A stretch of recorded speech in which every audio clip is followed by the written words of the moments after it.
Hello les amis, je vous retrouve pour une nouvelle vidéo sur le football français et la Ligue 1 et je vais vous présenter le match Clermont contre Lens. C'est un match qui a lieu ce samedi 25 novembre 2023 à 17h pour le compte de la 13e journée du championnat de France de football de Ligue 1 Uber Eats saison 2023-2024. Alors Clermont c'est le 17e du classement qui reçoit Lens le 6e. Donc dans cette vidéo je vais revenir sur le classement de la Ligue 1 avec les statistiques de ces deux équipes. On verra ensuite les meilleurs buteurs et passeurs de Ligue 1 avec les meilleurs buteurs et passeurs des deux équipes.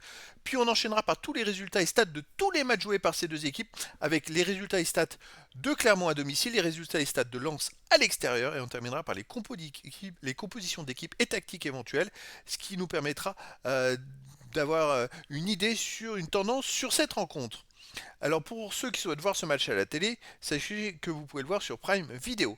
Au classement, on a donc Clermont qui est 17e et avant-dernier Ligue 1 avec 9 points en 11 matchs, 2 victoires, 3 nuls, 6 défaites, 8 buts marqués, 14 buts encaissés, moins 6 de différence de but. Lens est de son côté remonté à la 6e place après un démarrage catastrophique. Ils grappillent place sur place. Ils sont 6e avec 16 points en 12 matchs, 4 victoires, 4 nuls, 4 défaites, 13 buts pour, 13 contre, 0 de goal average. Très belle remontée des Lensois qui sont quand même dauphins du PSG dans le dernier championnat la saison passée. Clermont a besoin de points parce qu'ils sont à 3 points du premier non relégable. Au niveau des buteurs, alors on a Machado pour Lens qui a 3 buts, Soto qui a 3 buts, Clermont on a Cham avec 2 buts, et pour Lens Guy Lavogui 2 buts, et puis plein de joueurs à 1 but pour les deux équipes. Pour les passeurs décisifs, Sotoka de Lens est le meilleur passeur décisif ex aequo du championnat avec 4 passes décisives. Après pour Clermont on a Nicholson 2 passes, Fulgini pour Lens 2 passes et des joueurs à 1 passe pour les deux équipes. Tous les résultats, toutes compétitions confondues. Alors Lens, bien sûr, joue les matchs de Ligue des Champions et des matchs amicaux en plus. Lens a déjà joué 23 matchs. Mais pour Clermont, c'est 16 matchs joués, 5 victoires, 4 nuls, 7 défaites, 12 buts marqués, 17 encaissés, moins 5 de différence de but. Clermont est quand même avant-dernier du championnat, mais vient de gagner contre Lorient à la dernière journée de championnat. Et quand on regarde les résultats sur les 5 derniers matchs, ils ont fait 2 victoires, 2 nuls, une défaite. Et la défaite contre Nice qui est dans les premiers du classement. Donc franchement, Clermont est en train de se ressaisir et est en train de faire une meilleure prestation, de meilleures prestations dernièrement. Lens de son côté, 23 matchs joués cette saison, 7 victoires, 10 nuls, 6 défaites en but marqué, 27 encaissés plus 3 de différence de but. Il reste sur de belles prestations en championnat pour être remonté aussi haut parce que c'est vrai que au début, ils avaient démarré le championnat. Sur les 5 premières journées, ils avaient perdu 4 fois et fait un match nul. Ils ont pris 1 point sur 15 possible.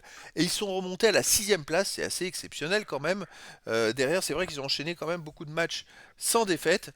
Donc Lens, après, c'est quand même un bon jeu collectif. Ils ont quelques nouveaux joueurs. Fallait s'adapter. Au niveau des matchs à domicile pour Clermont, la dernière rencontre a été une victoire. 1-0 contre Lorient. Mais sinon, sur les 5 premiers matchs de championnat de cette saison, ils avaient marqué que 2 buts, ils avaient enchaîné quand même 4 matchs de suite sans marquer de but à domicile, en perdant 3 fois 1-0. Donc c'est une équipe clairement qui se cherche beaucoup. Lens de son côté, à l'extérieur, se cherche également, seulement une victoire, 4 nuls, 5 défaites en 10 matchs. Il reste sur une défaite au PSV Eindhoven en Ligue des Champions à 0. En fait, ils ont fait aussi 2 matchs nuls de championnat 0-0. Ils ont quand même du mal à marquer à l'extérieur sur les 3 derniers matchs, ils n'ont pas marqué à l'extérieur. Lens remonte peut-être au classement, mais a quand même des difficultés dans certains domaines. Donc qu'est-ce que ça va donner à Clermont? Je pense qu'ils sont quand même favoris, mais bon, tout est possible dans cette rencontre. Au niveau des compos d'équipe et tactique, pour Clermont et Lens, ça serait du 3-4-3 pour les deux équipes, avec pour Clermont gardien duo défense Sédou, Pelmar, Coffrier, milieu de terrain Konaté, Gatien, Gonalon, Borges, attaquant, milieu offensif et attaquant, Cham, Nicholson et Alevina. Et pour Lens, gardien Samba, défense Medina, Danso, Grady, milieu de terrain Machado, Diouf, Mendy, Frankowski, attaquant Fugini, Voyi et Sotoka. Donc voilà, le décor est planté entre ces deux équipes. Est-ce que Lens va continuer sa folle remontée vers les premières places? Est-ce que Clermont va, je dirais, remonter vers les places de non-relégables? Bah écoutez les amis, je vous donne rendez-vous ce samedi 25 novembre 2023 à 17h pour le match de la 13e journée du championnat de France de football de Ligue 1 Uber Eats saison 2023-2024. Clermont, le 17e du classement, reçoit Lens, le 6e. Voilà les amis, je vous dis à très bientôt pour une nouvelle vidéo.